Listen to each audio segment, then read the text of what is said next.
আসসালামু আলাইকুম। আজকে আপনাদের জন্য একটা রেসিপি নিয়ে আসলাম। রেসিপিটা হচ্ছে বরবটির ভর্তা রেসিপি বানাবো আজকে আমি।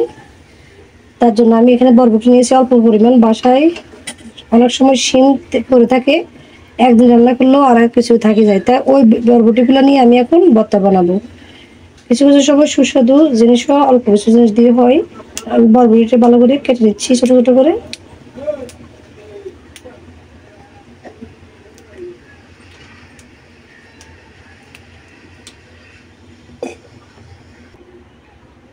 দেখুন বরবটিগুলো আমি কেটে নিয়ে আসছি।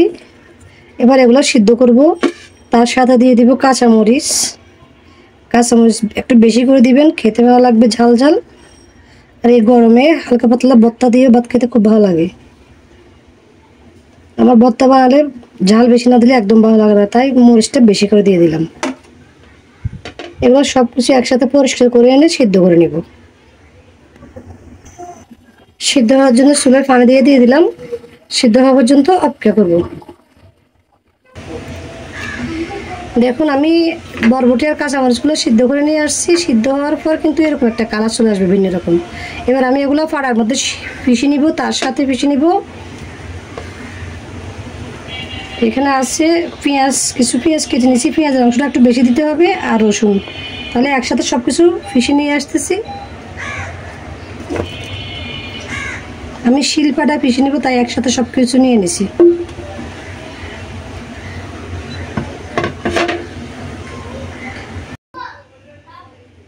এই যে দেখুন আমি ভর্তাগুলোকে শিলপাটায় পিষে নিছি।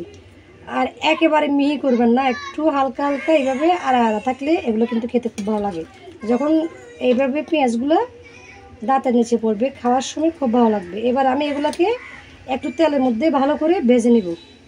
আর অনেক সময় ভেজে নেওয়া লাগে না, কিন্তু এরকমই ভাতের সাথে খেতেও খুব টেস্ট আসে। তাই আমি এখন তেলের মধ্যে ভেজে নিচ্ছি। চলুন, চুলায় তেলের কড়াই বসিয়ে দিলাম। তার মধ্যে পরিমাণ মতো সয়াবিন তেল দিয়ে দিচ্ছি। যারা সরষের তেল খেতে পছন্দ করেন সরষের তেল দিতে পারেন, কোনো সমস্যা নেই। এবার দিয়ে দিচ্ছি আমি বরবটি ভর্তা যেগুলো পিষে নিচ্ছি, আমি এগুলো দিয়ে দিচ্ছি।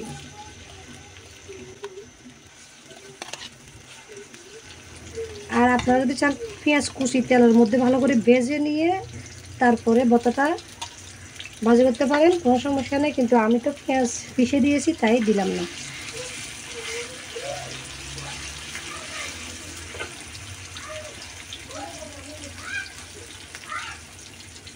দিয়ে দিচ্ছি পরিমাণ মতো লবণ।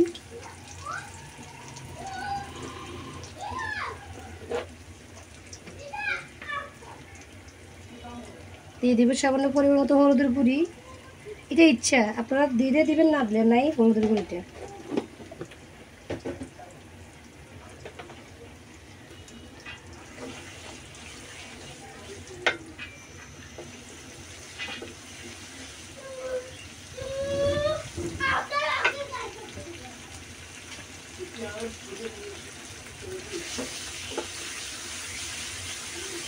এভাবে অনবরত ভালো করে লাগতে হবে তেলের মধ্যে। কিন্তু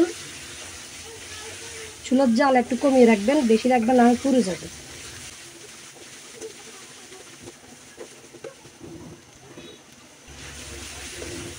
এভাবে লাগতে লাগতে যখন দেখবেন কড়াই থেকে এভাবে ছুটে আসতেছে, মনে করবেন ভর্তাটা একদম পারফেক্টভাবে ভাজা হয়ে গেছে।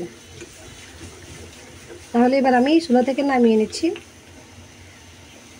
5-10 মিনিটের মতো ভেবে আমি ভেজে নিয়েছি চুলার উপরে।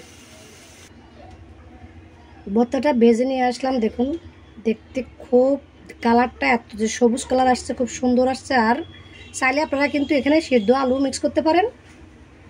ধনেপাতা দিবেন অবশ্যই, যাদের বাসায় আছে। আমার বাসায় ধনেপাতা ছিল না, তাই আমি দিই নাই।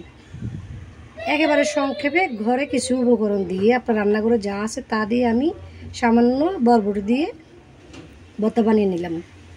আজকের রেসিপিটা এখানে শেষ করে বিদায় নিচ্ছি। সবাই ভালো থাকবেন। আল্লাহ হাফেজ।